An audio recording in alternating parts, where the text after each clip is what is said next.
서울 외곽의 작은 어시장에선 매일 아침 바다의 향기와 함께 하루가 시작되었다. 생선을 파는 상인들의 외침과 얼음 위에서 퍼덕이는 물고기들의 소리가 골목 끝까지 울려 퍼졌다. 이곳에서 13살 소녀 미나는 할머니와 함께 작은 생선 가게를 운영하고 있었다. 그녀의 작고 마른 손은 능숙하게 칼을 다루며 손님들의 요구에 따라 생선을 손질하고 있었다. 미나의 눈동자는 깊고 강렬했다. 그것은 마치 누군가를 찾는 듯한 시선이었다. 실제로 그녀는 누군가를 기다리고 있었다. 어머니 소라가 세상을 떠나기 전 미나에게 은반지와 낡은 사진 한 장을 남겼기 때문이다. 내 아버지는 이 반지의 짝을 가지고 있어. 언젠가는 그가 돌아올 거야. 어머니의 마지막 말은 미나의 가슴 속에 깊이 새겨졌다. 5해가 지났지만 그녀는 아직도 그 약속을 믿고 있었다. 그날 아침도 평소와 다름없이 시작되었다. 미나는 새벽부터 일어나 할머니와 함께 시장으로 나왔다. 그러나 평화로운 일상은 한 남자의 등장으로 흔들리기 시작했다. 정우진, 45세의 부동산 재벌. 완벽하게 재단된 정장을 입고 시장을 방문한 그는 즉시 모든 이의 시선을 끌었다. 그는 어시장을 재개발하기 위한 사전조사차 왔다고 했다. 운전기사를 시장 입구에 대기시키고 직접 발로 시장을 둘러보기 시작했다. 미나의 작은 가게 앞에 서서 정우진은 미소를 지으며 물었다. 이 생선 1킬로에 얼마죠? 미나는 그의 목소리를 듣는 순간 몸이 굳었다. 천천히 칼을 내려놓고 손을 헝겊에 닦은 뒤 그를 바라보았다. 그녀의 눈에는 오랫동안 준비해온 결심이 서려 있었다. 당신이 내 아버지죠. 미나의 선언은 시장을 순간적으로 조용하게 만들었다. 그리고 이내 웃음소리가 터져나왔다. 주변 상인들은 이 황당한 상황을 보며 기득거렸다. 저 애가 미쳤나? 저런 부자를 아버지라고? 정우진은 당황했지만 곧 침착함을 되찾았다. 그는 부드럽게 미소 지으며 대답했다. 아가씨, 착각하고 있어요. 나는 자녀가 없어요. 그러나 미나는 흔들림 없었다. 그녀는 정우진의 왼손에 있는 은반지를 가리켰다. 그 반지, 엄마가 당신에게 준 거예요. 기억 안 나세요? 정우진의 시선이 자신의 반지로 향했다. 값비싼 보석도 고급 금반지도 아닌 단순한 은반지였다. 그것은 그의 화려한 외모와 어울리지 않았지만 그는 이유 없이 그것을 항상 끼고 다녔다. 이 반지에 대해 네가 뭘 알지? 그의 목소리는 차가워졌다. 미나는 천천히 낡은 천 가방에서 작은 나무 상자를 꺼냈다. 그 안에는 정우진의 것과 똑같은 디자인의 은반지가 들어있었다. 주변 사람들은 놀란 표정으로 두 반지를 번갈아 보았다. 이건 엄마의 반지예요. 엄마는 나머지 반지를 가진 사람이 내 아버지라고 말했어요. 미나의 목소리는 떨렸지만 단호했다. 정우진은 두 반지의 유사성에 놀랐지만 여전히 부정했다. 이런 은반지는 흔해요. 우연의 일치일 뿐이에요. 미나는 더 가까이 다가갔다. 그녀의 눈에는 눈물이 고였지만 그 속에는 강한 결의가 빛났다. 우연이 아니에요. 엄마가 말했어요. 당신은 20년 전 이 시장에 왔었고 엄마를 사랑했어요. 서로에게 이 반지를 주고 결혼을 약속했지만 당신은 갑자기 사라졌어요. 엄마는 당신을 기다리며 홀로 저를 키웠고 결국 돌아가셨어요. 미나의 말은 정우진의 가슴을 찔렀다. 그는 아무 말도 하지 못했다. 20년 전 그는 실제로 가난한 청년이었다. 그리고 소라라는 생선가게 딸을 사랑했었다. 그들은 서로에게 은반지를 주고 영원한 사랑을 맹세했다. 하지만 정우진의 가족은 그를 서울로 보내어 사업을 배우게 했고 그는 결국 소라와의 모든 연락을 끊었다. 그는 소라가 임신했다는 사실을 미나의 존재를 전혀 알지 못했다. 정우진은 고개를 저었다. 불가능해. 내 어머니가 누군지 모르겠어. 하지만 그의 마음속에서는 의심의 파도가 일고 있었다. 그는 미나의 눈을 바라보았고 처음으로 그 눈동자가 자신의 젊은 시절과 얼마나 닮았는지 깨달았다. 미나는 깊게 숨을 들이쉬고 또 다른 물건을 꺼냈다. 조심스럽게 접힌 종이 한 장이었다. 이건 엄마가 남긴 편지예요. 엄마는 제가 당신을 만나면 이걸 보여주라고 했어요. 정우진은 떨리는 손으로 그 편지를 받았다. 주변의 모든 사람들이 숨을 죽이고 지켜보았다. 그는 편지를 펼쳤고 떨리는 필체로 쓰인 내용을 읽기 시작했다. 정우진에게, 만약 당신이 이 편지를 읽는다면 이미 우리 딸을 만났겠죠. 당신이 떠난 것에 대해 원망하지 않아요. 다만 당신에게 알려주고 싶어요. 내가 미나를 낳았고 그녀는 우리의 딸이에요. 나는 그녀를 끝까지 키울 힘이 없을지도 모르지만 언젠가 당신이 그녀를 찾아와 내 대신 보살펴 주길 바랍니다. 반지가 증거예요. 만약 당신에게 우리의 추억이 조금이라도 남아있다면 우리 딸이 부모 모두를 잃지 않게 해주세요. 정우진의 손이 떨렸다. 종이가 바닥에 떨어졌지만 그는 주울 생각도 하지 못했다. 그는 미나를 바라보았고 그의 눈에는 이제 부자의 자신감이 아닌 슬픔과 혼란만이 가득했다. 소라. 그는 속삭였다. 그녀의 미소, 그녀의 부드러운 목소리, 그리고 그가 저버린 약속이 모두 기억났다. 하지만 여전히 의심이 남아있었다. 만약 이게 속임수라면 진짜 증거가 더 필요해. 미나는 더 이상 울지 않았다. 그녀는 정우진을 똑바로 바라보며 말했다. 내 눈을 보세요. 엄마는 내가 당신의 눈을 닮았다고 했어요. 보이지 않나요? 정우진은 미나의 눈을 바라보았다. 충격적이게도 그 눈은 분명히 자신의 눈과 같았다. 깊고 강렬하며 결단력 있는 눈동자. 그는 뒤로 물러서며 혼란스러워했다. 시장의 소음이 점점 커져갔지만 그는 아무것도 들리지 않았다. 그의 앞에 서 있는 미나는 너무 작고 연약해 보였지만 그녀의 존재 자체가 과거의 그를 고발하고 있었다. 정우진은 말을 하려 했지만 아무 소리도 나오지 않았다. 그는 급히 시장을 빠져나왔고 미나와 놀란 군중들을 뒤로 남겼다. 그는 생각할 시간이 필요했다. 하지만 그의 마음속에서는 작은 목소리가 속삭였다. 만약 그녀가 진실을 말한다면 나는 지난 세월 동안 무엇을 놓친 걸까? 미나는 정우진이 떠나는 모습을 조용히 지켜보았다. 그녀는 반지를 꽉 쥐고 눈물이 뺨을 타고 흘러내렸다. 도망칠 수 없을 거예요. 그녀는 스스로에게 약속했다. 정우진은 시장에서 벗어나 차에 올랐다. 그는 운전기사에게 집으로 가자고 말했지만 그의 마음은 혼란스러웠다. 그는 스스로에게 이 모든 것이 착각일 뿐이라고, 가난한 소녀가 자신을 이용하려는 계략일 뿐이라고 설득하려 했다. 하지만 깊은 곳에서 그는 진실을 알고 있었다. 서울 외곽의 고급 주택가에 위치한 그의 집에 도착했을 때 정우진은 평소와 같은 평온함을 유지하려 노력했다. 그의 아내 혜진은 소파에 앉아 책을 읽고 있었고 10살 딸 지은이는 그를 보자 달려와 안겼다. 아빠, 오늘은 뭐 사왔어요? 지은이가 환하게 웃으며 물었다. 정우진은 억지 미소를 지으며 대답했다. 오늘은 바빴어? 내일 사줄게. 혜진은 그를 걱정스럽게 바라보았다. 피곤해 보여요. 시장 조사는 어땠어요? 정우진은 대충 대답하고 방으로 올라갔다. 그는 문을 닫고 벽에 기대어 깊은 한숨을 내쉬었다. 그의 인생은 완벽했다.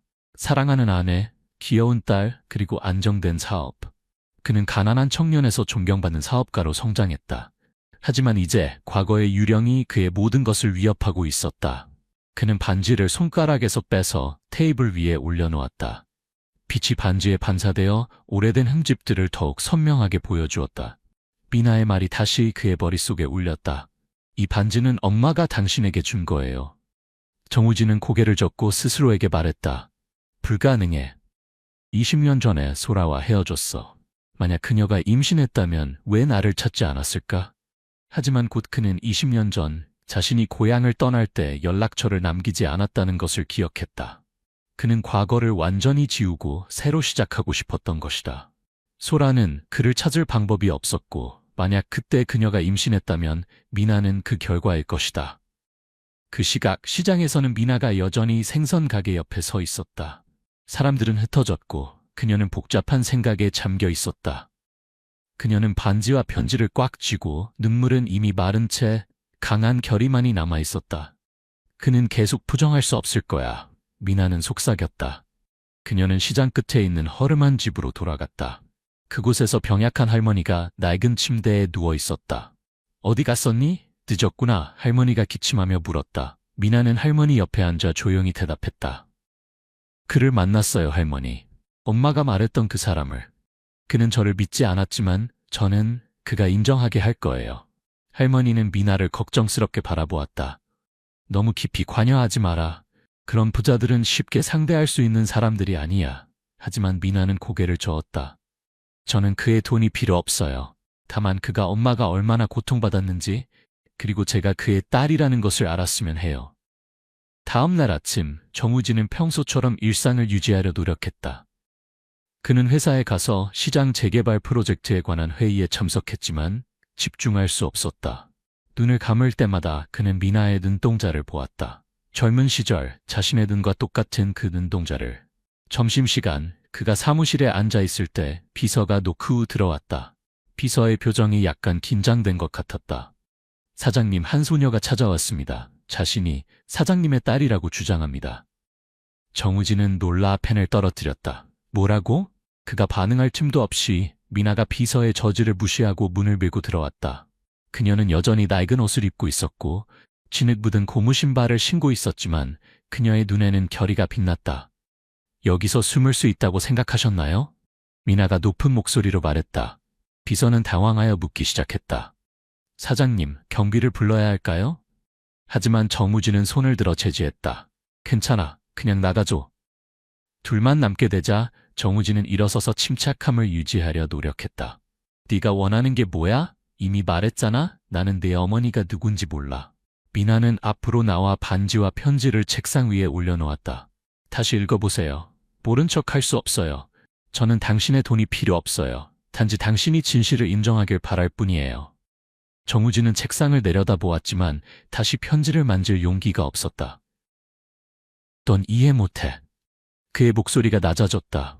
나는 이미 가족이 있어. 아내와 딸이 있고 만약 이게 사실이라면 내가 쌓아온 모든 것이 무너질 거야. 그걸 생각해봤니? 미나는 그를 차갑게 바라보았다. 그럼 내 엄마는요? 그녀는 가난 속에서 죽었어요. 혼자서 저를 키우면서. 그건 생각해보셨나요? 미나의 말은 정우진의 가슴을 찌르는 것 같았다. 그는 고개를 돌렸고 그녀를 바라볼 용기가 없었다. 하지만 미나는 멈추지 않았다. 그녀는 주머니에서 낡은 사진 한 장을 꺼내 책상 위에 올려놓았다. 이건 20년 전 시장에서 엄마와 당신이 찍은 사진이에요. 아직도 모른다고 말할 건가요? 정우진은 사진을 보고 숨이 멎는 것 같았다. 사진 속에서 젊은 그는 소라 옆에 서 있었고 둘 다 환하게 웃고 있었다. 그는 그날을 기억했다. 여름 오후 그들은 지나가는 행인에게 사진을 찍어달라고 부탁했었다. 그는 이 사진이 아직도 존재하는지 몰랐다. 정우진은 입을 열었지만 말이 나오지 않았다. 그는 의자에 털썩 주저앉아 손으로 머리를 감쌌다. 미나는 그곳에 서서 울지도 떨지도 않고 그저 아픔과 도전이 섞인 눈으로 그를 바라보았다. 하루 시간을 드릴게요. 그녀가 말했다. 내일 저는 당신의 집에 갈 거예요. 만약 당신이 인정하지 않는다면 저는 당신의 아내에게 모든 것을 말할 거예요. 저는 더 이상 잃을 것이 없으니까요. 말을 마친 미나는 뒤돌아 나갔고 정우진은 조용한 사무실에 홀로 남겨졌다. 그는 책상 위의 사진, 반지, 편지를 바라보았고 마치 세상이 자신 주변에서 무너지는 것 같았다. 그는 혜진과 지은이 자신이 쌓아온 행복한 가정을 생각했다. 하지만 또한 소라, 그녀의 외로운 세월, 그리고 자신의 눈을 가진 미나도 생각했다. 어떻게 해야 하지? 그날 밤 정우진은 잠을 이루지 못했다. 그는 서재에 앉아 어둠 속에서 고뇌했다. 혜진이 노크 후 들어왔다. 무슨 일 있어요? 저녁 내내 아무것도 안 드셨어요. 정우진은 아내를 바라보며 가슴이 아팠다. 괜찮아. 그가 목이 쉰 목소리로 대답했다. 그냥 일이 좀 스트레스 받아서. 혜진은 미소를 지으며 그의 어깨에 손을 올렸다. 너무 무리하지 마세요. 저와 지은이는 당신이 필요해요. 그녀의 말은 정우진을 더 괴롭게 만들었다. 그는 그들을 잃을 수 없었지만 또한 다가오는 진실을 부정할 수도 없었다. 다음 날 아침 고급 저택의 초인종이 울렸다. 혜진이 문을 열어보니 한 소녀가 서 있었고 그녀의 눈은 결의에 차 있었다. 누구를 찾니? 혜진이 물었다. 미나는 그녀를 똑바로 바라보며 명확하게 대답했다. 제 아버지를 찾고 있어요. 정우진 씨요? 혜진은 뒤돌아 큰 소리로 불렀다. 여보, 누가 당신을 찾아왔어요? 정우진이 나타났고 미나를 보자 그의 얼굴이 창백해졌다. 그는 이제 피할 수 없는 순간이 왔음을 알았다. 아버지를 찾고 있어요. 미나의 맑지만 단호한 목소리가 고급 저택의 현관에 울려 퍼졌을 때 평화로운 집안의 분위기가 순식간에 깨졌다. 혜진은 충격으로 굳은 채 여전히 문을 잡고 있었다. 그녀는 뒤돌아 정우진을 바라보았고 그는 거실에서 나오며 생기를 잃은 얼굴로 서 있었다. 지은이는 호기심에 아버지 뒤를 따라와 문 밖에 낯선 소녀를 바라보았다. 미나, 정우진이 말했고 그의 목소리는 공포와 당혹감으로 떨렸다. 그는 그녀가 정말로 이곳에 올 줄 몰랐다. 정확히 그녀가 어제 사무실에서 경고했던 대로. 미나는 낡은 옷을 입고 진흙 묻은 고무 신발을 신은 채 그곳에 서 있었지만 그녀의 눈은 흔들림이 없었다. 그 눈은 밝게 빛났고 결의와 도전으로 가득 차 있었다. 마치 누구도 끌 수 없는 불꽃처럼. 혜진은 남편을 향해 물었다. 여보, 이 아이를 알아요? 그녀가 아버지에 대해 뭐라고 한 거죠? 그녀의 눈에 의심이 스쳤지만 그녀의 목소리는 여전히 부드러웠다. 마치 합리적인 설명을 기다리는 것처럼. 정우진은 무언가 말하려 했지만 그의 목구멍이 막힌 듯했다. 그는 미나를 바라보고 다시 아내를 바라보았다. 마치 두 세계 사이에 찢어진 느낌이었다. 미나는 정우진이 변명할 기회를 주지 않았다. 그녀는 문턱을 넘어 집 안으로 들어왔다. 작지만 확고한 발걸음으로 반짝이는 마루바닥을 밟았다. 당신이 그의 아내군요? 미나는 혜진을 똑바로 바라보며 말했다. 그녀의 목소리는 침착했지만 칼날처럼 날카로웠다. 저는 당신의 가정을 방해하고 싶지 않아요. 하지만 그는 제 어머니에게 한 일에 대한 책임을 져야 해요. 혜진은 뒤로 물러서며 본능적으로 지은이를 감쌌다. 무슨 말이니? 여보, 이게 다 무슨 일이에요? 그녀의 목소리가 떨리기 시작했고 그녀의 눈은 놀라움에서 혼란으로 바뀌었다. 지은이는 아버지를 올려다보며 물었다. 아빠, 이 언니는 누구예요? 정우진은 손을 들어 침착함을 되찾으려 했다. 혜진아, 내가 설명할게. 이건 그냥 오해야. 그는 미나에게 돌아서며 목소리를 낮추었다. 너는 이렇게 들어올 수 없어. 내가 말했잖아. 확인할 시간이 필요하다고. 너는 내 집에 이렇게 멋대로 들어와서. 하지만 미나는 그의 말을 자르며 끼어들었다. 확인요? 그녀는 냉소적으로 웃었다. 제가 속기 쉬운 어린애라고 생각하세요? 이미 반지, 편지, 사진까지 보여드렸잖아요. 뭘 더 확인하겠다는 거예요? 아니면 그냥 시간을 끌면서 도망치려는 건가요? 그녀는 한 걸음 더 다가가 정우진을 똑바로 가리켰다. 20년 전 당신은 제 어머니 소라를 저를 임신한 채로 버렸어요. 그녀는 저를 혼자 키웠고 가난 속에서 죽었어요. 그동안 당신은 여기서 호화롭게 살았죠. 당신은 제가 쉽게 포기할 거라고 생각하세요? 미나의 말은 마치 폭풍처럼 방 안을 휩쓸었다. 혜진은 입을 벌린 채 손으로 입을 가렸다. 그녀의 눈은 남편과 소녀 사이를 오가며 흔들렸다. 지은이는 무슨 일이 일어나는지 이해하지 못했지만 공기 속의 긴장감은 느꼈다. 그녀는 더 가까이 엄마에게 붙었다. 정우진은 그 자리에 얼어붙었다. 손을 꽉 쥔 채 고개를 숙였다. 그는 소리치고 미나를 내쫓고 싶었지만 그럴 수 없었다. 왜냐하면 마음 깊은 곳에서 그녀가 진실을 말하고 있다는 것을 알았기 때문이다. 미나, 진정해. 정우진이 말했다. 그의 목소리는 쉬어 있었다. 내가 완전히 부정하는 건 아니지만 이미 가족이 있어. 넌 이렇게 와서 모든 걸 무너뜨릴 수는... 그는 말을 끝맺지 못했다. 어떻게 마무리해야 할지 몰랐다. 하지만 미나는 그에게 변명할 틈을 주지 않았다. 무너뜨린다고요? 그녀는 소리쳤고 그녀의 목소리는 넓은 거실에 울려 퍼졌다. 제가 당신의 가정을 무너뜨린다고요? 그럼 누가 제 어머니의 인생을 무너뜨렸죠? 누가 그녀가 가장 필요로 할 때 떠났죠? 당신은 제가 여기 와서 돈을 구걸하거나 동정을 바란다고 생각하세요? 아니에요. 저는 정의를 원해요. 그녀는 주머니에서 은반지와 사진을 꺼내 정우진 앞바닥에 던졌다. 보세요. 당신이 잊은 제 어머니를 보세요. 당신이 영원히 간직하겠다고 약속했던 반지를 보세요. 혜진은 사진을 주워들었다. 그녀의 손은 젊은 정우진과 낯선 여자의 모습을 보며 떨렸다. 정우진, 이게 진짜예요? 이 아이, 정말 당신의 딸인가요? 그녀의 목소리는 목이 메어 있었고 눈물이 뺨을 타고 흐르기 시작했다. 지은이는 엄마의 손을 잡아당기며 두려움에 떨었다. 엄마, 울지 마세요. 정우진은 무릎을 꿇고 머리를 감쌌다. 그는 아내의 눈을 바라볼 용기가 없었다. 혜진아, 나도 모르겠어. 20년 전 소라라는 여자를 알았어. 하지만 그녀가 임신했다는 걸 몰랐어. 맹세해, 정말 몰랐어. 그는 미나에게 돌아섰고 그의 목소리는 절망적이었다. 네가 원하는 게 뭐야? 내가 널 도울 수 있어. 학비도 대주고 무엇이든. 하지만 내 가족을 망가뜨리지 말아줘. 제발. 하지만 미나는 마음이 움직이지 않았다. 그녀는 똑바로 서서 눈이 빨갛게 충혈되었지만 눈물을 흘리지 않았다. 학비라고요? 그녀는 경멸스러운 목소리로 반복했다. 당신은 돈이 제 어머니가 겪은 고통을 보상할 수 있다고 생각하세요? 그녀를 다시 살아나게 할 수 있나요? 저는 당신의 돈이 필요 없어요. 저는 당신이 모든 사람들 앞에서 저를 당신의 딸로 인정하길 원해요. 어머니가 비록 한 번뿐이라도 인정받길 원해요. 미나는 혜진에게 돌아섰고 그녀의 목소리는 부드러워졌지만 여전히 단호했다. 당신은 잘못이 없어요. 당신을 슬프게 해서 미안해요. 하지만 그는 책임을 져야 해요. 만약 오늘 인정하지 않는다면 내일 저는 그의 회사에 가서 모든 직원들과 언론에 이야기할 거예요. 저는 두렵지 않아요. 혜진은 미나를 바라보고 다시 남편을 바라보았다. 그녀의 눈물은 멈추지 않고 흘렀다. 정우진, 진실을 말해요. 만약 이 아이가 당신의 딸이라면 저는 알아야 해요. 저는 거짓말 속에서 살 수 없어요. 그녀는 지은이를 품에 안으며 떨리는 목소리로 말했다. 저는 당신을 잃고 싶지 않아요. 하지만 어둠 속에서 사는 것도 받아들일 수 없어요. 정우진은 일어섰지만 그의 다리는 떨렸다. 그는 미나를 바라보았다. 13살의 작은 소녀였지만 그녀는 전사처럼 강해 보였다. 그는 혜진과 지은이를 바라보았다. 그가 가장 사랑하는 가족이었다. 그는 막다른 골목에 몰린 기분이었다.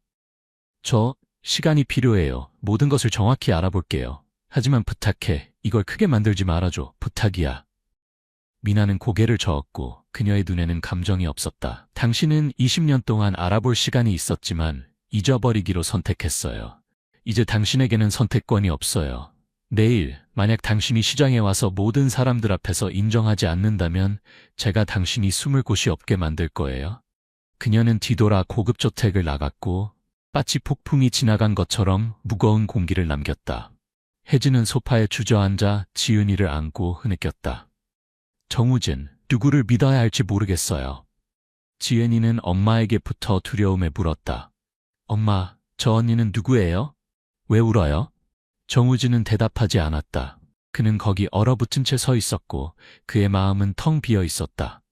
그는 미나, 그 소녀가 그가 무시할 수 없는 힘을 가지고 있다는 것을 알았다. 강인함과 정의를 요구하는 결단력의 힘이었다. 그날 밤 정우진은 서재에 앉아 있었다. 희미한 등불이 그의 창백한 얼굴을 비추었다. 그의 앞에는 사진, 반지, 그리고 소라의 편지가 놓여 있었다. 그는 사진을 집어들고 소라의 미소를 바라보았다. 14년 만에 처음으로 그는 울었다. 그는 그 시절을 기억했다.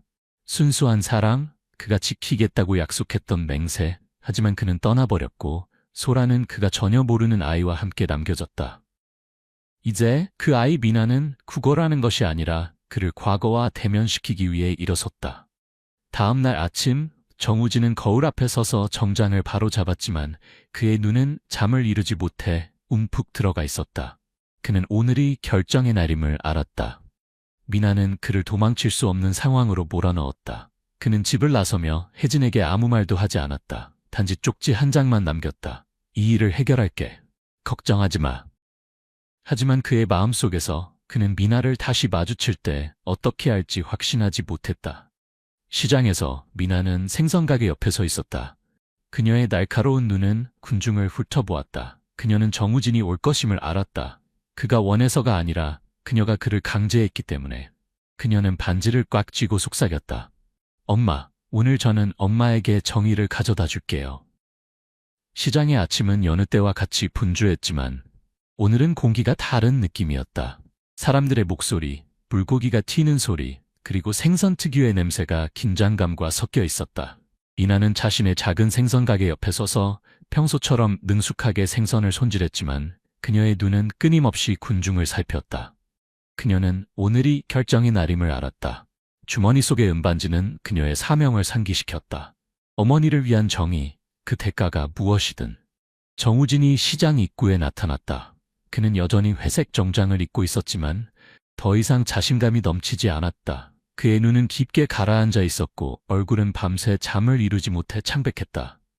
그는 천천히 걸었고 마치 무거운 짐을 진 것처럼 매 걸음이 힘들어 보였다. 그는 혜진, 지은이, 소라, 그리고 미나에 관해 많은 생각을 했다. 그는 여기 오고 싶지 않았지만 미나의 위협, 그녀가 모든 것을 공개하겠다는 말이 그를 물러설 수 없게 만들었다. 군중이 그를 알아보고 수근거리기 시작했다. 몇몇은 손가락으로 가리켰다. 저 부자가 또 왔네. 무슨 일이 일어나고 있는 거지? 미나는 고개를 들어 멀리서 정우진의 모습을 발견했다. 그녀는 칼을 내려놓고 손을 앞치마에 닦은 뒤 똑바로 서 있었다. 그녀의 눈은 불타올랐고 두려움이 없었다. 마치 마지막 전투를 준비하는 전사처럼. 정우진이 가까이 왔을 때 그녀는 가게에서 나와 길 한가운데 서서 그의 길을 막았다. 오셨군요. 그녀가 말했다. 그녀의 목소리는 차갑지만 확신에 찬 것이었다. 결정하셨나요? 정우진은 멈추어 미나를 바라보았다. 그는 이 13살 소녀에게서 그가 이해할 수 없는 힘을 느꼈다. 나이를 훨씬 뛰어넘는 강인함이었다. 그는 깊게 숨을 들이쉬고 침착한 목소리를 유지하려 노력했다. 미나, 난 대화하러 왔어. 이렇게 크게 만들 필요 없어. 우리 둘이서만 해결할 수 있어. 그는 주변을 둘러보며 호기심 많은 군중이 모여들고 있는 것을 알았다. 하지만 미나는 고개를 저었고 그녀의 눈은 흔들리지 않았다. 안 돼요. 그녀가 말했다. 그녀의 목소리는 시장 전체에 울려 퍼질 정도로 높았다. 당신은 20년 동안 도망쳤어요. 오늘 저는 여기 모든 사람들이 진실을 알길 원해요. 당신은 더 이상 어둠 속에서 해결할 수 없어요. 그녀는 군중을 향해 돌아서서 반지를 높이 들어 올렸다. 여러분, 들어보세요. 이 사람, 정우진 씨는 제 아버지예요. 20년 전, 그는 저를 임신한 제 어머니 소라를 버렸어요. 그녀는 저를 혼자 키우며 가난 속에서 돌아가셨어요. 그동안 그는 호화롭게 살았죠. 오늘 저는 그가 모든 사람들 앞에서 저를 인정하길 원해요. 군중 속에서 웅성거림이 파도처럼 일어났다. 근처에서 채소를 파는 아주머니가 소리쳤다. 이런, 미나가 진짜 그의 딸이라고? 저 부자가 그녀의 아버지라고? 다른 사람이 끼어들었다. 소녀의 눈이 그와 닮았어. 이건 큰일이네. 정우진은 그 자리에 얼어붙었다. 마치 발 아래 땅이 무너지는 것 같았다. 그는 미나가 군중들 앞에서 이렇게 모든 것을 공개할 거라고 예상하지 못했다. 그는 손을 들어 말하려 했다. 진정해, 난 완전히 부정하는 게 아니야. 하지만 난, 뭐가 더 필요하세요? 미나가 끼어들었다. 그녀의 목소리는 칼날처럼 날카로웠다. 더 많은 증거가 필요한가요? 아니면 저를 다시 한번 부정할 방법을 생각할 시간이 필요한가요? 그녀는 주머니에서 어머니의 편지와 사진을 꺼내 모두가 볼 수 있게 들어올렸다. 이건 엄마가 돌아가시기 전에 쓴 편지예요. 그리고 이건 20년 전 그와 엄마가 찍은 사진이에요. 더 할 말 있으세요? 군중은 더 가까이 모여들었다. 몇몇은 휴대폰을 들어 사진을 찍기 시작했다. 정우진은 숨이 막히는 것 같았다. 그는 미나의 손에 있는 사진을 바라보았고 소라에 대한 기억이 그 어느 때보다 선명하게 밀려왔다. 그녀의 미소, 부드러운 목소리, 그리고 그가 지키려 했던 약속. 그는 떨리며 쉰 목소리로 말했다. 미나, 난 너를 부정하고 싶지 않아. 하지만 난 이미 가족이 있어. 네가 이렇게 하면 난 모든 것을 잃게 될 거야. 이해하니? 미나는 그를 바라보았고 그녀의 눈에는 감정이 없었다. 모든 것을 잃는다고요? 그녀는 경멸의 목소리로 반복했다. 제 어머니에 비하면 당신이 뭘 잃는다는 거죠? 그녀는 당신 때문에 온 인생을 잃었어요. 저는 당신 때문에 어머니를 잃었어요. 당신은 제가 당신의 가족에 관심이 있다고 생각하세요? 저는 단지 당이 진실을 인정해서 제 어머니가 편안히 쉬길 바랄 뿐이에요. 그녀는 한 걸음 더 다가가 그를 똑바로 가리키며 말했다. 말해요. 제가 당신의 딸이 맞나요? 모든 사람들 앞에서 말해요. 정우진은 물러섰고 그의 마음은 혼란스러웠다. 그는 도망치고 싶었지만 미나의 눈동자, 그와 너무나 닮은 그 눈동자가 그를 붙잡았다. 군중은 침묵 속에서 기다렸다. 그는 깊게 숨을 들이쉬고 떨리는 목소리로 말했다. 난 확신할 수 없어. 시간이 필요해. 하지만 그가 말을 마치기도 전에 다른 목소리가 뒤에서 들려왔다. 정우진, 혜진이 군중 속에서 나타났다. 그녀는 지은이의 손을 잡고 있었고 그녀의 얼굴은 눈물로 젖어 있었지만 그녀의 눈엔 결심이 서려 있었다. 그녀는 아침부터 남편을 따라왔다. 마음속의 의심을 더 이상 견딜 수 없었다. 전부 들었어요. 그녀가 말했다. 그녀의 목소리는 메어 있었다. 진실을 말해요. 이 아이가 당신의 딸이 맞나요? 정우진은 뒤돌아 아내와 딸을 바라보았고 그의 가슴이 찢어지는 것 같았다. 혜진아, 난 뭐라고 말해야 할지 모르겠어. 지은이는 올려다보며 순진한 목소리로 물었다. 아빠, 이 언니가 정말 제 언니예요? 딸의 질문은 마치 최후의 일격처럼 그의 가슴을 찔렀다. 미나는 혜진을 바라보고 다시 지윤이를 바라보았다. 그녀의 눈은 잠시 부드러워졌지만 여전히 결의에 차 있었다. 아줌마, 그녀는 혜진에게 말했다. 저는 당신의 가정을 망가뜨리고 싶지 않아요. 하지만 그는 책임을 져야 해요. 저는 그가 제 아버지 역할을 하길 바라지 않아요. 하지만 그가 제 어머니를 저를 인정하길 바랍니다. 그녀는 정우진에게 돌아서며 단호하게 말했다. 말씀하세요. 아니면 제가 더 크게 만들어야 할까요? 정우진은 무릎을 꿇었다. 두려움 때문이 아니라 더 이상 설 힘이 없었기 때문이었다. 그는 미나를 바라보고 다시 혜진을 바라보았다. 눈물이 뺨을 타고 흘렀다. 좋아, 그가 속삭였다. 그의 목소리는 쉬어 있었다. 난 인정해. 내가 내 딸이야. 소라는 내가 한때 사랑했던 사람이고 난 그녀를 버렸어. 미안해.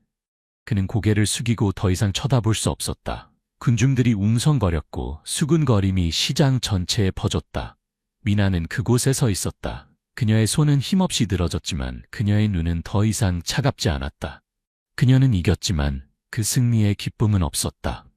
그녀는 생선 가게로 돌아가 주머니에서 작은 하얀 국화 다발을 꺼내 땅에 놓았다. 엄마 해냈어요. 이제 편히 쉬세요. 그녀는 속삭였다. 혜진은 지은이를 안고 흐느꼈다. 그녀는 정우진에게 다가가 떨리는 목소리로 말했다. 집에 가요. 생각할 시간이 필요해요. 그녀는 지은이의 손을 잡고 떠났고 정우진은 시장 한복판에 무릎 꿇은 채 남겨졌다. 그는 고개를 숙여 아내와 딸을 바라볼 용기가 없었고 미나를 바라볼 용기도 없었다. 그는 모든 것을 잃었다. 미나 때문이 아니라 20년 동안 자신이 도망친 결과였다. 그러나 갑자기 예상치 못한 일이 일어났다. 미나가 정우진에게 다가가 그 앞에 무릎을 꿇었다. 군중은 조용히 이 놀라운 장면을 지켜보았다. 소녀는 그를 바라보았고 그녀의 목소리는 작지만 명확했다. 저는 당신이 어머니에게 한 일을 용서하지 않아요. 하지만 당신이 영원히 고통 속에 살길 바라지도 않아요. 저는 단지 제 어머니가 인정받길 원했어요. 이제 당신이 그렇게 했으니 더 이상 바랄 게 없어요. 그녀는 그의 손에 어머니의 은반지를 놓았다. 이걸 가지세요. 그녀가 말했다. 다시는 제 어머니를 잊지 마세요. 정우진은 고개를 들어 미나를 바라보았다. 그의 눈물이 멈추지 않았다. 그는 반지를 꽉 쥐고 목이 메인 목소리로 말했다. 미안해, 미나. 난 네 아버지가 될 자격이 없어. 하지만 잊지 않을게. 약속해. 미나는 고개를 끄덕였고 더 이상 말하지 않았다. 그녀는 일어나 생선 가게로 돌아가 마치 아무 일도 없었다는 듯 일을 계속했다. 하지만 그녀의 마음속에서는 무거운 짐이 내려진 것 같았다. 정우진은 한동안 더 그 자리에 앉아 있었다. 미나의 작은 뒷모습을 바라보다가 마침내 일어나 시장을 떠났다. 뒤돌아보지 않았다. 그는 이제 집으로 돌아가 혜진과 지은이를 마주하고 남은 것들을 회복시킬 방법을 찾아야 한다는 것을 알았다. 하지만 이번에는 더 이상 도망치지 않을 것이다. 생선 가게에서 미나는 하늘을 올려다보았다. 그녀의 눈은 밝게 빛났다. 그녀는 자신에게 속삭였다. 엄마, 해냈어요. 이제부터는 엄마를 위해 더 잘 살아갈게요. 오랜 고통의 나날 후 처음으로 그녀의 입가에 옅은 미소가 번졌다. 정우진은 진실을 인정한 후 시장을 떠났지만 바로 집으로 돌아가지는 않았다. 그는 한동안 서서 미나의 작은 뒷모습이 생선 가게 뒤로 사라지는 것을 지켜보았다. 소라의 은반지가 그의 손안에 있었다. 차갑지만 뜨거운 그가 저지른 실수에 대한 끊임없는 경고였다. 미나의 말이 그의 머릿속에 울렸다. 저는 당신이 제 아버지 노릇을 하길 원하지 않아요. 저는 단지 제 어머니가 인정받길 원했어요. 그 말이 그를 자극해 너무 오랫동안 미뤄왔던 일을 하도록 했다. 과거와 마주하는 것. 정우진은 생선 가게로 다가갔다. 그의 목소리는 주저하는 듯했다. 미나, 내가 너희 집에 가도 될까? 할머니를 만나고 내 어머니에 대해 더 알고 싶어. 미나는 고개를 들었다. 그녀의 눈에 잠시 놀라움이 스쳤지만 곧 다시 차가운 표정이 되돌아왔다. 그녀는 잠시 침묵하다가 고개를 끄덕였다. 좋아요. 하지만 제가 당신을 아버지라고 부를 거라고 기대하지는 마세요. 그녀는 생선 가게를 정리하고 그를 좁은 골목길을 따라 시장 끝에 있는 허름한 집으로 안내했다. 정우진의 눈앞에 나타난 집은 마치 그의 가슴을 찢는 것 같았다. 금이 간 흙벽, 녹슨 양철 지붕, 그리고 내부에 낡은 침대가 전부였다. 미나의 할머니, 하얀 머리의 마른 노인은 벽에 기대어 앉아 있었다. 그녀의 흐릿한 눈이 문 쪽을 바라봤다. 정우진을 보자 그녀는 마치 과거에서 무언가를 알아챈 것처럼 움찔했다. 그 아이가 말한 아버지군요. 할머니가 약하지만 차가운 목소리로 말했다. 여기 왜 왔습니까? 정우진은 고개를 숙이고 노인을 똑바로 볼 수 없었다. 저는 소라에 대해 알고 싶습니다. 제가 떠난 후 그녀가 어떻게 살았는지요. 미나는 옆에 서서 그에게서 눈을 떼지 않았다. 그가 진실을 들을 용기가 있는지 지켜보고 싶었다. 할머니는 몇 번 기침을 하고 이야기를 시작했다. 그녀의 목소리는 떨렸지만 고통으로 가득했다. 소라는 당신이 떠난 직후 미나를 임신했어요.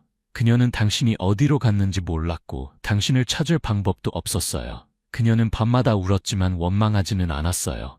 당신에게는 이유가 있을 거라고, 그녀 혼자서도 아이를 키울 거라고 말했어요. 하지만 그녀의 인생이 얼마나 힘들었는지 아세요? 할머니는 잠시 멈추고 낡은 소매로 눈물을 닦았다.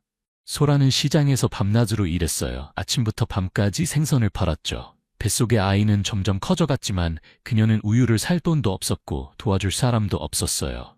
미나를 낳을 때 그녀는 과다출혈로 거의 죽을 뻔했지만 아이를 위해 살기로 했어요.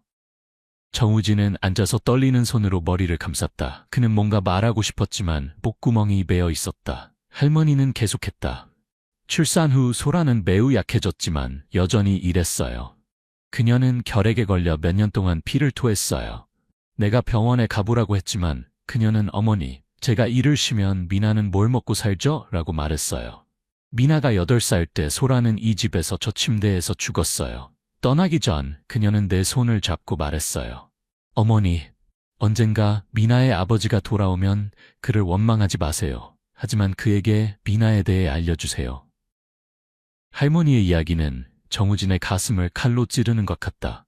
그는 한때 그와 함께 웃었던 소라가 마르고 피를 토하며 이 차가운 집에서 미나를 안고 있는 모습을 상상했다. 그는 떠나던 날을 기억했다. 가족의 압력과 출세에 대한 열망 때문에 작별 인사도 없이 떠났다. 그는 그녀를 잊기로 했다. 하지만 그녀는 결코 그를 잊지 않았다. 눈물이 그의 뺨을 타고 흘렀다. 처음으로 두려움 때문이 아니라 견딜 수 없는 후회 때문이었다. 미나는 할머니의 이야기를 들으며 서 있었다. 그녀의 눈은 빨갛게 충혈되었지만 울지 않았다. 그녀는 정우진을 향해 돌아서서 차갑게 말했다. 들으셨죠? 제 어머니는 당신 때문에 죽었어요. 저는 부모 없이 자랐고 그것도 당신 때문이에요. 당신은 지금 와서 사과한다고 해서 의미가 있다고 생각하세요? 정우진은 고개를 들어 소녀를 바라보았다. 그의 목소리는 메어 있었다. 난 용서를 구할 자격이 없어. 단지 알고 싶었어. 내가 무언가 보상할 수 있을지. 할머니는 그를 바라보며 그녀의 눈빛이 조금 부드러워졌다. 나를 따라오세요. 그녀는 지팡이를 짚고 일어서며 말했다. 소라가 있는 곳으로 데려갈게요. 정우진은 일어나 풀이 무성한 작은 길을 따라 작은 묘지로 향하는 노인을 따라갔다.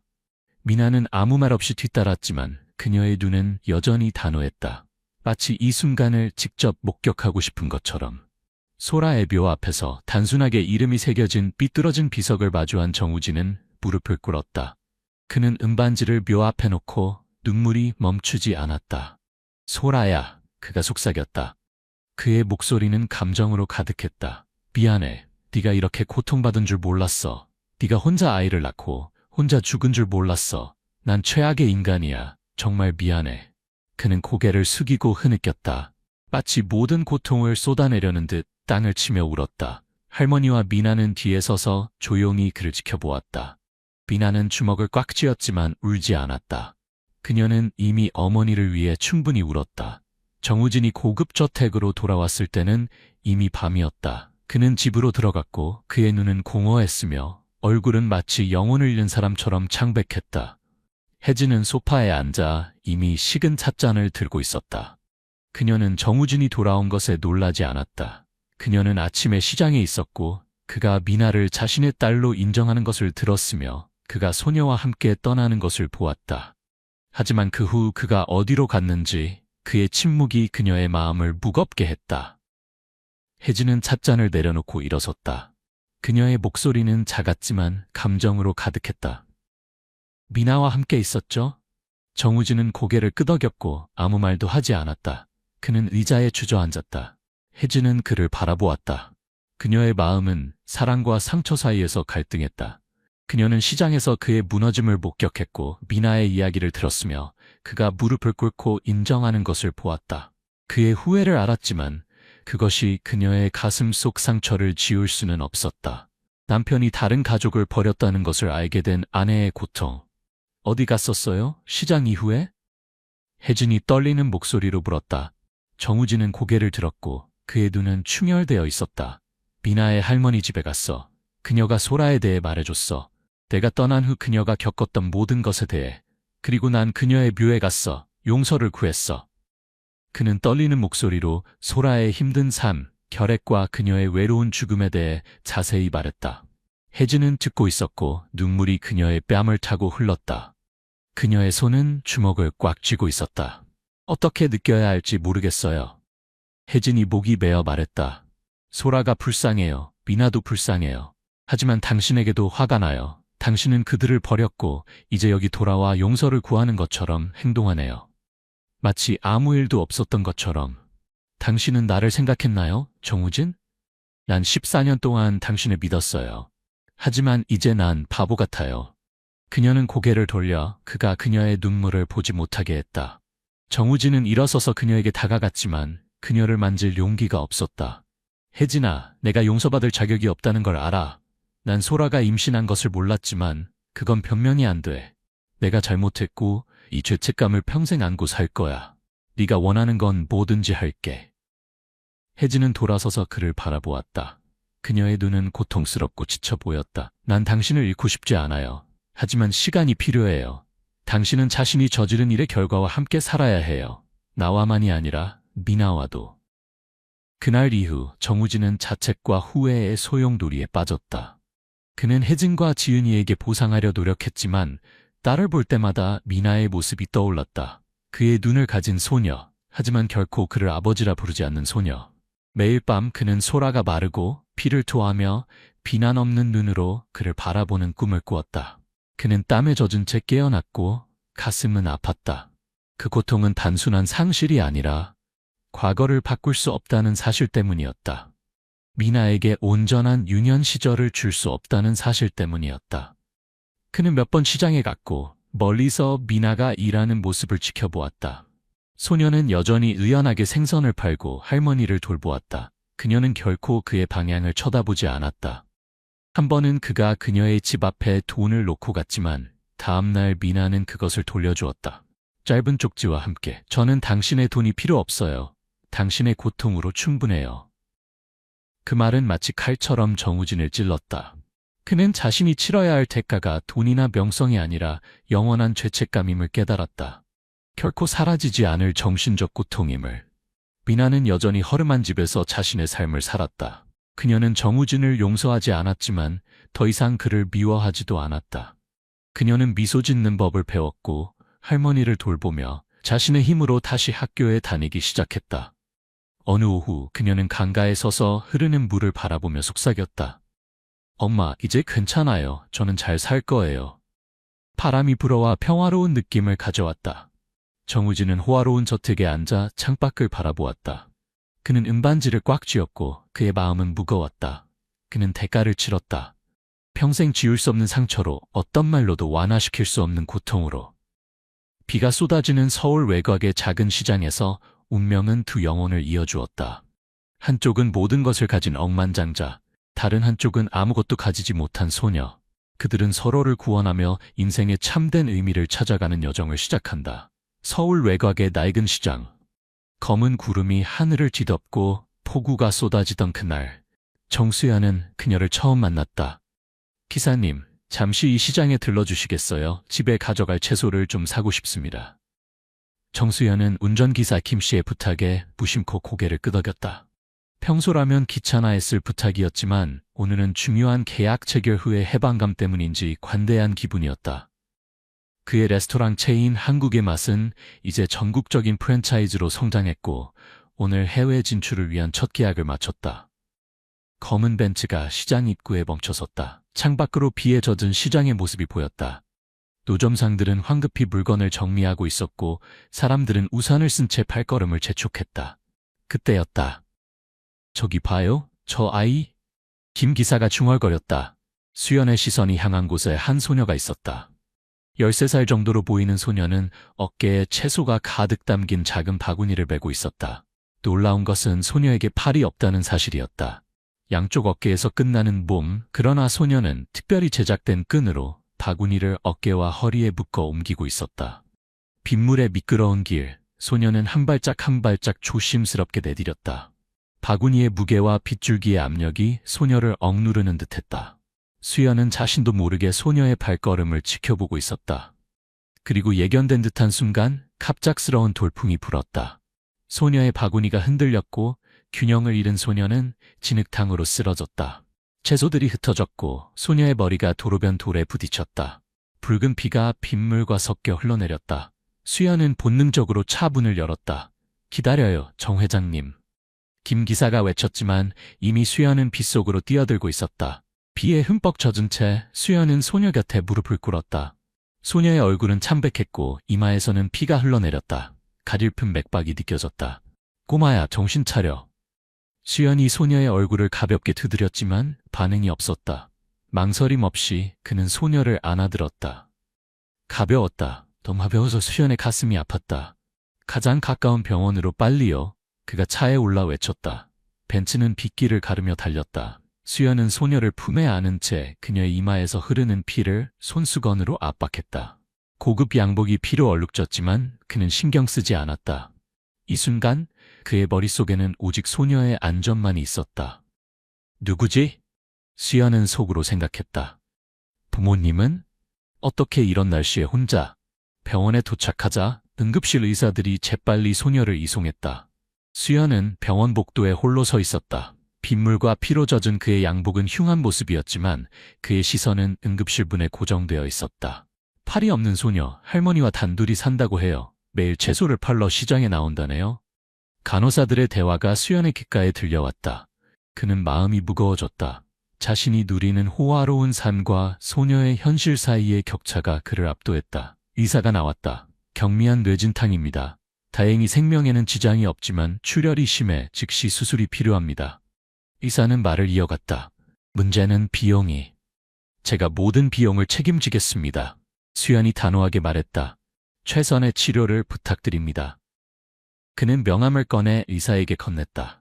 제 신분은 밝히지 말아주세요. 그저 익명의 후원자라고만 해주십시오.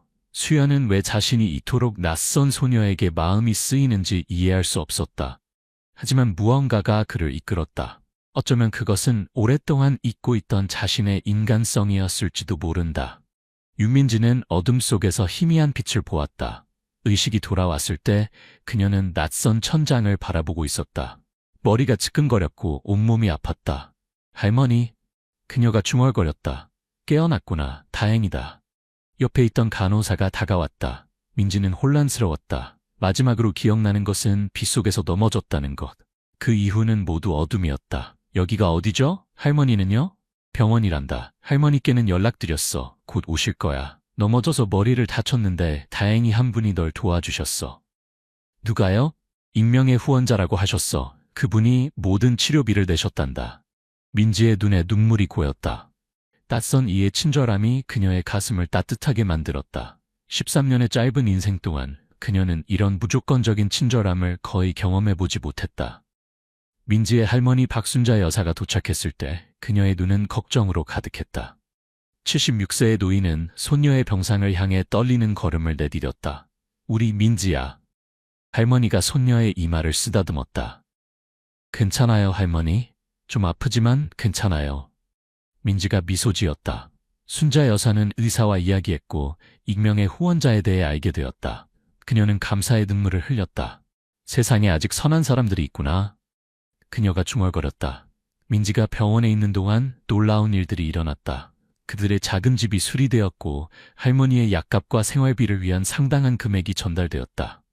모두 익명의 후원자로부터였다. 한 달 후 민지가 퇴원했을 때 그녀는 자신의 삶이 바뀌었음을 느꼈다. 학교로 돌아갈 수 있게 되었고 더 이상 채소를 팔기 위해 시장에 가지 않아도 되었다. 언젠가 그분을 찾아서 꼭 감사 인사를 드릴 거예요, 할머니. 민지가 말했다. 할머니는 미소 지었다. 그래, 우리 민지. 그분의 선행을 잊지 말고 내가 받은 은혜를 또 다른 이에게 베풀 수 있는 사람이 되렴. 민지는 그날 이후로 더욱 열심히 공부했다. 발이 없지만 그녀는 발과 입을 이용해 연필을 잡는 법을 익혔다. 그녀의 의지는 강철 같았고 그녀의 꿈은 한계를 모르는 듯했다. 수연은 그의 일상으로 돌아갔다. 레스토랑 체인은 계속 성장했고 그의 명성은 높아졌다. 그러나 내면의 공허함은 채워지지 않았다. 가끔 그는 그날의 소녀를 생각했다. 그녀가 잘 지내는지, 학교에 다니는지, 웃고 있는지. 그는 종종 소녀의 소식을 몰래 확인했다.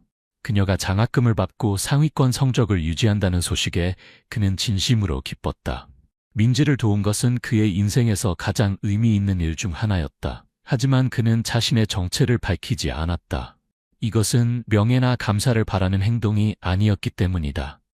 그저 인간으로서 해야 할 일을 했을 뿐이라고 그는 생각했다. 시간은 강물처럼 흘러갔다. 민지의 할머니가 세상을 떠났을 때 수연은 몰래 장례식에 참석했다. 멀리서 민지를 바라보며 그는 그녀의 강인함에 다시 한번 감동했다. 홀로 남겨진 17세 소녀는 눈물 속에서도 의연함을 잃지 않았다. 수연은 계속해서 그녀를 지켜보았다.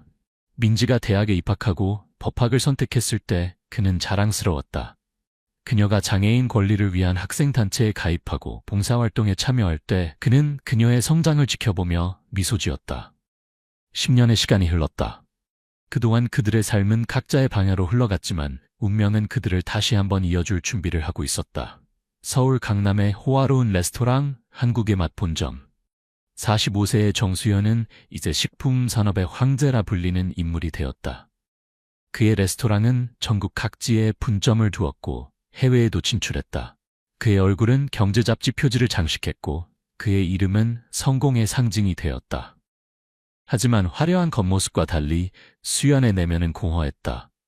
넓은 펜트하우스에 홀로 앉아 그는 종종 자신의 성공이 진정한 행복을 가져다주지 못했음을 느꼈다. 가족도 진정한 친구도 없는 그의 삶은 황금빛 감옥과 같았다. 그날은 평범한 목요일이었다. 수연은 사무실에서 새로운 메뉴 라인업을 검토하고 있었다. 그때 비서가 들어왔다. 정 회장님, 좋지 않은 소식입니다. 수연은 고개를 들었다. 무슨 일이죠? 강남점에서 식중독 사고가 발생했습니다. 유명 언론인 일행이 한국의 맛 대표 메뉴인 갈비찜을 먹고 심한 복통을 호소했습니다. 음식에서 유리 조각과 유해 화학물질이 발견되었다고 합니다. 수연의 얼굴이 굳었다. 그는 즉시 사건 현장으로 향했다. 그러나 상황은 이미 통제 불능 상태였다. 소셜미디어에는 한국의 맛 식중독 사건이 실시간으로 퍼지고 있었고 뉴스는 속보로 이 사건을 보도했다. 유명 레스토랑 체인 한국의 맛에서 유리 조각 발견, 식품위생관리 부실, 손님 병원 이소. 정수연 회장의 제국, 위생 문제로 흔들리나 수연은 즉각 조사를 지시했다. 그의 레스토랑은 언제나 최고 품질의 식재료만을 사용했고 위생관리는 철저했다. 이런 일이 어떻게 일어날 수 있는지 이해할 수 없었다. 그러나 상황은 점점 악화되었다. 더 많은 피해자가 나타났고 언론은 연일 한국의 맛의 위생 문제를 집중 보도했다.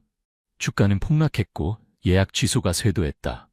몇몇 직원들은 갑자기 사직서를 제출했고 중요한 서류들이 사라졌다. 수연은 무언가 잘못되었음을 느꼈다. 이것은 단순한 사고가 아니었다. 누군가 고의적으로 그의 사업을 파괴하려 하고 있었다. 마침내 최악의 순간이 왔다. 검찰이 정수연을 식품위생법 위반과 공중보건 위협 혐의로 기소했다. 만약 유죄가 확정되면 그는 모든 것을 잃을 뿐만 아니라 징역형까지 선고받을 수 있었다. 수연은 최고의 변호사들을 고용했지만 상황은 절망적이었다. 그를 무죄로 증명할 수 있는 모든 증거는 사라졌고 증인들은 모두 그에게 불리한 증언을 했다. 재판 날짜가 다가오자 수연은 깊은 절망에 빠졌다. 한때 그가 가진 모든 것이 한순간에 무너지고 있었다. 그는 홀로 사무실에 앉아 자신의 인생을 되돌아보았다. 그리고 문득 10년 전 그 빗속의 소녀가 생각났다. 그녀는 지금 어떻게 지내고 있을까? 그 순수한 미소, 그 불굴의 의지를 가진 소녀는 어떤 어른이 되었을까? 수연은 알 수 없었다. 하지만 그녀를 도왔던 기억은 그에게 작은 위안을 주었다. 적어도 자신의 인생에서 한 가지 선한 일을 했다는 것. 그러나 수연이 모르는 사실이 있었다. 윤민지, 이제 23세가 된 그 소녀는 유명한 인권 변호사로 성장했다. 그리고 그녀는 한국의 맞사건을 면밀히 지켜보고 있었다. 법정은 사람들로 가득 찼다. 언론인들, 구경꾼들, 그리고 정수연을 향한 비난의 눈빛들. 수연은 피고인석에 앉아 있었다. 한때 화려했던 그의 모습은 사라지고 지친 중년 남성만이 남아 있었다. 검사는 자신감 넘치는 목소리로 기소장을 낭독했다. 피고인 정수연은 고의로 불량식 재료를 사용하여 소비자의 건강을 위협했습니다. 또한 이윤 극대화를 위해 위생 관리를 소홀히 했으며 수연의 변호인은 최선을 다했지만 상황은 불리했다. 증거는 모두 수연에게 불리했고 증인들은 한결같이 그를 비난했다. 판사가 마지막 변론을 요청하려는 순간 법정 뒷문이 열렸다. 모든 시선이 그곳으로 향했다. 한 젊은 여성이 당당하게 걸어 들어왔다. 그녀는 단정한 검은색 정장을 입고 있었고 그녀의 어깨 아래로는 팔이 없었다. 하지만 그녀의 눈빛은 강인했고 걸음걸이는 자신감에 차 있었다. 재판장님, 피고인을 위한 새로운 증거를 제출하고자 합니다. 제 이름은 윤민지, 서울중앙법률사무소 소속 변호사입니다. 법정이 술렁였다. 수연은 고개를 들어 그 목소리의 주인공을 바라보았다. 그리고 그 순간 그의 심장이 멈춘 듯했다. 10년 전 비에 젖은 채 그의 품에 안겼던 그 소녀. 이제는 당당한 성인이 된 그녀가 그의 앞에 서 있었다. 민지는 판사의 허락을 받아 증거를 제출했다. 재판장님, 정수연 회장은 음모의 희생자입니다. 제가 제출하는 증거는 이 모든 사건이 경쟁업체 천하식품의 조작이라는 것을 명백히 보여줍니다. 그녀는 비디오, 이메일, 증인 진술서를 제출했다. 천하식품의 직원들이 한국의 마트 음식에 유리 조각과 화학물질을 넣는 장면, 거짓 증언을 위해 돈을 받는 피해자들, 증거를 조작하는 과정이 모두 담겨 있었다. 이 모든 증거는 합법적으로 수집되었으며 전문가의 검증을 거쳤습니다. 정수연 회장은 단지 성공했다는 이유로 표적이 된 것입니다. 검사는 당황했고 법정은 충격에 빠졌다. 판사는 증거 검토를 위해 휴정을 선언했다. 휴정 시간, 수연은 법정 복도에서 민지를 발견했다. 그는 조심스럽게 다가갔다. 윤민지 변호사님, 민지가 돌아섰다. 그녀의 눈에는 미소가 어렸다. 정 회장님, 당신 어떻게 알았지요? 제가 당신을 도왔다는 것을. 민지는 작은 미소를 지었다. 병원에서 간호사가 실수로 알려주셨어요. 그때부터 저는 당신을 찾고 있었습니다. 신문에서 당신의 사진을 보았을 때 저는 확신했어요. 그런데 왜 지금까지 나타나지 않았죠? 제가 먼저 감사의 마음을 표현할 수 있는 방법을 찾고 싶었어요. 단순히 찾아가서 고맙습니다라고 말하는 것보다 제가 변호사가 된 것도 그런 이유입니다. 누군가를 도울 수 있는 사람이 되고 싶었어요. 정 회장님이 저를 도와주셨던 것처럼. 수연의 눈에 눈물이 고였다. 그런데 어떻게 이 모든 증거를 찾았죠? 민지는 진지하게 대답했다. 저는 처음부터 이 사건이 이상하다고 느꼈어요. 정 회장님의 레스토랑은 항상 품질로 유명했고 갑자기 이런 사고가 발생한다는 것이 의심스러웠습니다. 그래서 조사를 시작했죠. 그녀는 어떻게 천하식품의 전 직원을 찾아내고 그들의 비밀 창고를 발견했는지 설명했다. 그녀의 끈기와 지능 그리고 용기가 모든 증거를 찾아내는 데 결정적이었다. 왜 이렇게까지 하셨죠? 수연이 물었다. 민지의 눈이 따뜻해졌다. 10년 전 정 회장님은 저를 살리셨어요. 오늘 제가 그 은혜를 갚을 수 있어서 기쁩니다. 재판이 재개되었고 판사는 새로운 증거를 검토한 후 정수연에 대한 모든 혐의를 기각했다. 대신 천하식품의 관계자들에 대한 수사가 시작되었다. 법정을 나서는 순간 언론인들이 몰려들었다. 그들은 이제 한국의 맛의 무죄를 보도하고 정수연의 복권을 알리고 싶어 했다. 하지만 수연은 그들을 지나쳤다. 그의 관심은 오직 한 사람에게만 있었다. 민지는 법원 계단에 서 있었다. 봄 햇살이 그녀를 비추고 있었다. 수연은 그녀에게 다가갔다. 윤민지 변호사님, 점심 식사라도 함께 할 수 있을까요? 10년의 이야기를 나누고 싶습니다. 민지는 미소 지었다. 영광입니다, 정 회장님. 서울의 조용한 카페, 수연과 민지는 마주 앉아 있었다. 10년의 시간이 무색하게 그들은 마치 오래된 친구처럼 이야기를 나누었다. 민지는 자신의 이야기를 들려주었다. 할머니와의 생활, 학교에서의 어려움과 극복, 법학 공부를 결심한 순간, 그리고 변호사가 되기까지의 여정. 모든 이야기 속에는 그녀의 강인함과 의지가 묻어났다. 가장 어려웠던 순간은 할머니가 돌아가셨을 때였어요. 민지가 말했다. 그때 정말 혼자라고 느꼈습니다. 하지만 할머니의 마지막 말씀이 저를 지탱해 주었어요. 내가 받은 은혜를 세상에 되돌려주는 사람이 되렴. 그 말씀을 따라 살았습니다.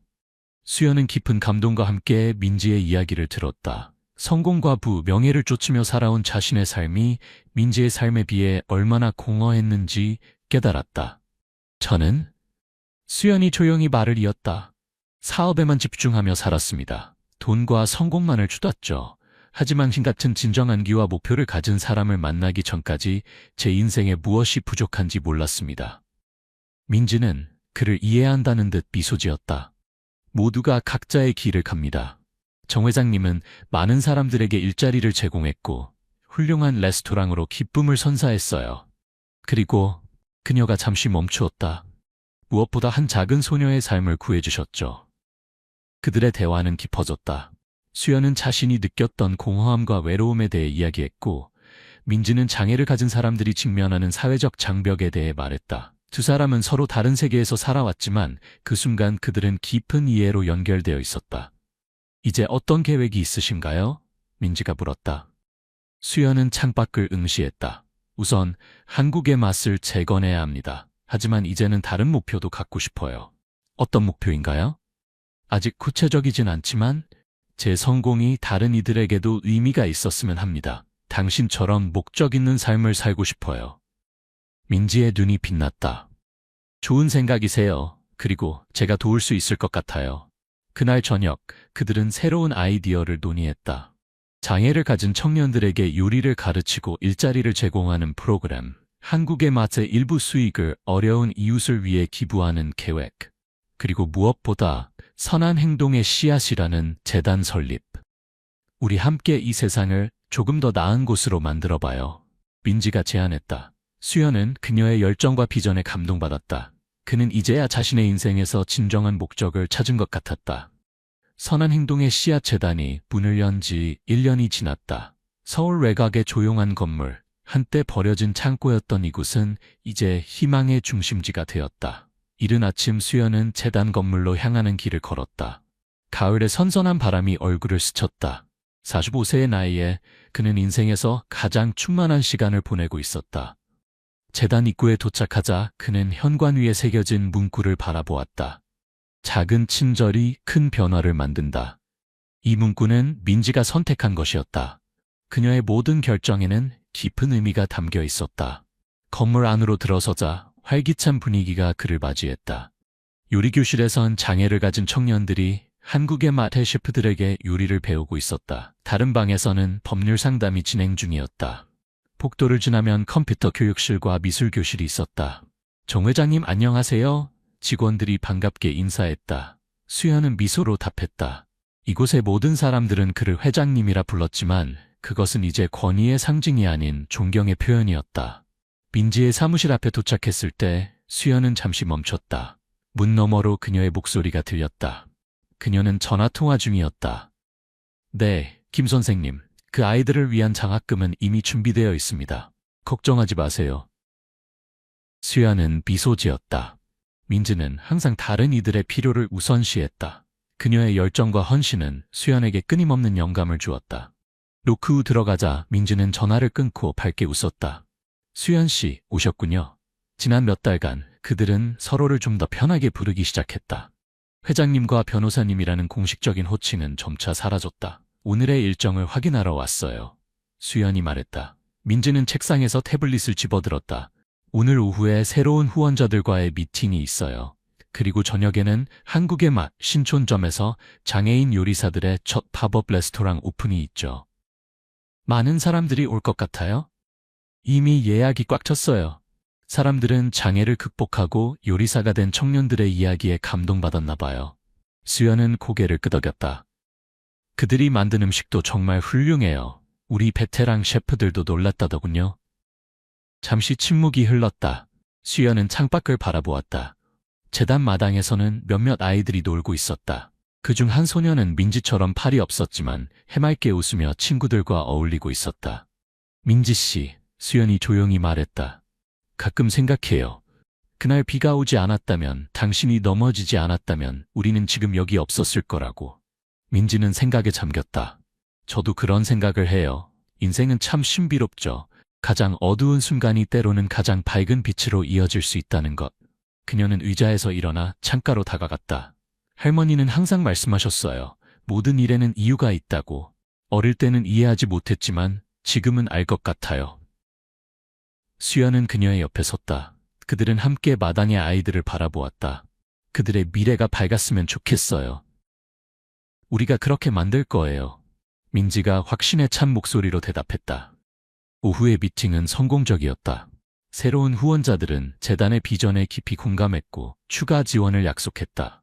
수연의 사업가적 통찰력과 민지의 열정적인 프레젠테이션은 완벽한 조합이었다. 저녁, 한국의 맛 신촌점은 사람들로 가득 찼다.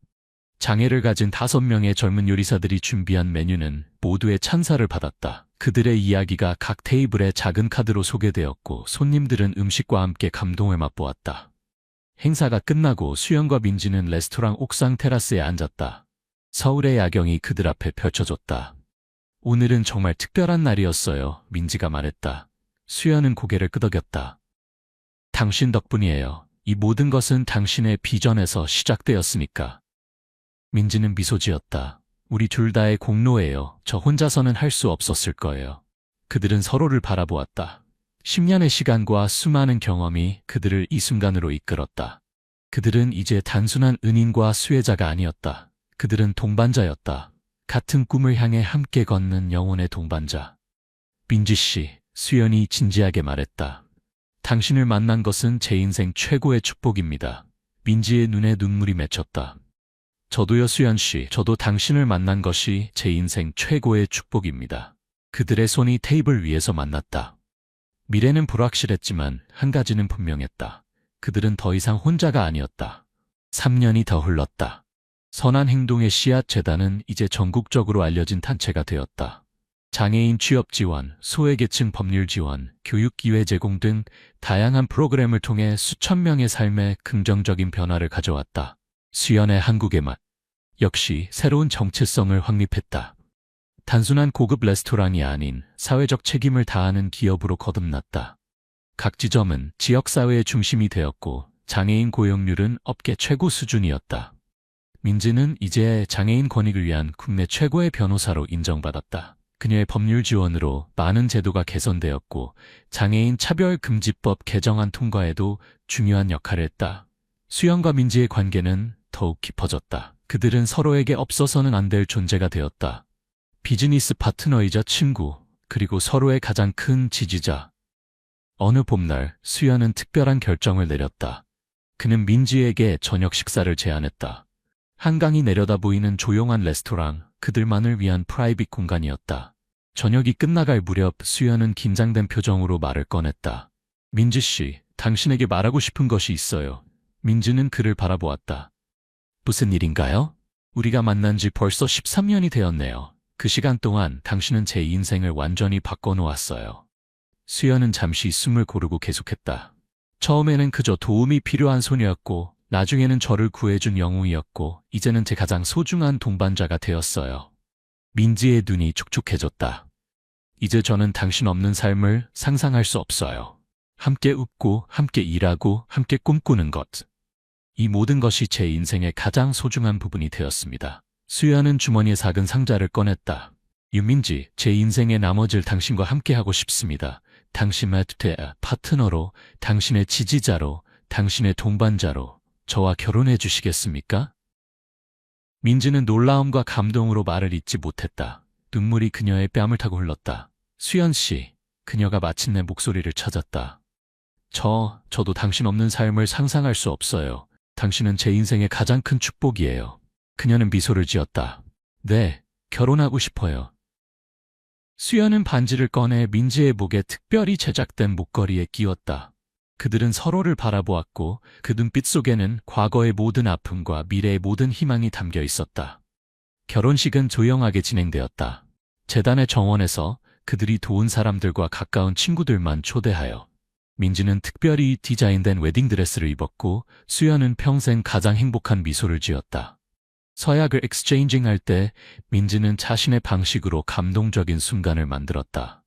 그녀는 발로 쓴 자신의 서약을 낭독했다. 수연 씨, 비가 오던 그날 당신은 저를 들어올려 제 인생을 바꿔주셨어요. 오늘 저는 제 심장과 영혼을 당신께 드립니다. 우리의 사랑이 또 다른 이들에게 희망의 빛이 되기를 소망합니다. 저는 당신의 곁에서 당신과 함께 더 나은 세상을 만들어가는 여정을 계속하겠습니다. 수연의 눈에서 눈물이 흘러내렸다. 그는 민지의 손을 잡고 자신의 서약을 말했다. 윤민지, 당신은 제게 진정한 삶의 의미를 가르쳐 주었습니다. 돈과 성공보다 더 중요한 것이 있음을, 가장 어두운 순간에도 희망이 있음을. 오늘부터 영원히 저는 당신의 동반자가 되어 당신의 꿈과 희망, 두려움과 도전을 함께하겠습니다. 당신의 강인함과 아름다움은 매일 저를 겸손하게 만듭니다. 사랑합니다, 민지. 결혼 후 그들은 재단과 사업을 더욱 확장했다. 선한 행동의 씨앗은 이제 아시아 전역에 지부를 두게 되었고 한국의 맛은 사회적 기업의 모범 사례로 전 세계에 알려졌다. 어느 날 수연과 민지는 13년 전 처음 만났던 그 시장을 방문했다. 시장은 많이 변해 있었다. 포장된 도로, 현대적인 시설, 그러나 여전히 따뜻한 정이 넘치는 곳이었다. 그들은 비가 내리던 그 자리에 섰다. 이제 그곳에는 작은 표지판이 있었다. 이곳에서 한 번의 친절이 1000개의 희망을 심었습니다. 민지는 수연의 손을 잡았다. 이상하네요. 그날의 기억이 아직도 생생해요. 수연은 미소 지었다. 우리의 이야기는 여기서 시작되었죠. 그리고 앞으로도 계속될 거예요. 그들은 시장을 걸으며 상인들과 인사를 나누었다. 많은 사람들이 그들을 알아보고 감사의 말을 전했다. 재단의 도움으로 자녀를 대학에 보낸 어머니, 한국의 맛에서 일자리를 얻은 청년, 법률 지원을 받아 권리를 되찾은 노인. 시장 한편에서 한 어린 소녀가 그들에게 다가왔다. 소녀는 오른팔이 없었지만 밝은 미소를 지니고 있었다. 윤민지 선생님, 소녀가 반갑게 불렀다. 저 기억하세요? 재단에서 장학금 받은 서아예요. 민지는 소녀를 알아보고 미소 지었다. 물론이지. 어떻게 지내니, 하혜야? 정말 잘 지내요. 이제 중학교에 들어갔어요. 그리고 저도 나중에 변호사가 되고 싶어요. 민지 선생님처럼. 민지와 수연은 서로를 바라보았다. 그들의 눈에는 같은 생각이 담겨 있었다. 선한 행동의 씨앗은 계속해서 자라나고 퍼져나가고 있었다. 꿈을 크게 가지렴, 하예야. 민지가 말했다. 넌 무엇이든 될 수 있어. 소녀는 환하게 웃으며 고개를 끄덕였다. 알아요. 민지 선생님이 보여주셨으니까요. 그날 저녁 수연과 민지는 한강변을 걸었다. 석양이 강물을 붉게 물들이고 있었다. 가끔은 꿈을 꾸고 있는 것 같아요. 민지가 말했다. 13년 전에 그 소녀가 지금의 제가 될 거라고 누가 상상이나 했을까요? 수연은 그녀의 어깨에 팔을 두르며 미소 지었다. 인생은 놀라움으로 가득 차 있죠. 그리고 우리의 이야기는 아직 끝나지 않았어요. 앞으로가 더 기대돼요. 민지가 대답했다. 그들은 함께 석양을 바라보았다. 한 번의 친절이 두 사람의 인생을 어떻게 바꾸었는지, 그리고 그 변화가 얼마나 많은 사람들에게 퍼져나갔는지 아무도 정확히 셀 수 없을 것이다. 하지만 한 가지는 확실했다. 선한 행동의 씨앗은 자라서 희망의 나무가 되고 그 나무는 또 다른 씨앗을 퍼뜨리며 끝없는 선의의 순환을 만들어낸다는 것. 수연과 민지의 이야기는 그저 두 사람의 사랑 이야기가 아니었다. 그것은 인간의 연민과 회복력, 그리고 서로를 돕는 행동의 힘에 관한 이야기였다. 그리고 그들의 여정은 계속된다. 25년 후 서울의 한 대학 강당. 오늘 우리는 선한 행동의 씨앗 재단 설립 25주년을 기념하며 창립자 정수연 회장과 윤민지 변호사의 놀라운 여정을 돌아보려 합니다. 강당은 사람들로 가득 찼다. 전국 각지에서 온 젊은이들, 장애인들, 그리고 재단의 영향을 받은 수많은 사람들. 스크린에는 수연과 민지의 사진들이 슬라이드쇼로 보여졌다. 시장에서의 첫 만남을 재현한 그림, 재단 설립식, 그들의 결혼식, 그리고 수많은 수상 장면들. 지난 25년 동안 이 재단은 10만 명 이상의 장애인들에게 직업훈련과 일자리를 제공했고 5천 명 이상의 학생들에게 장학금을 지원했으며 수천 건의 법률 지원을 통해 사회적 약자들의 권리를 보호했습니다.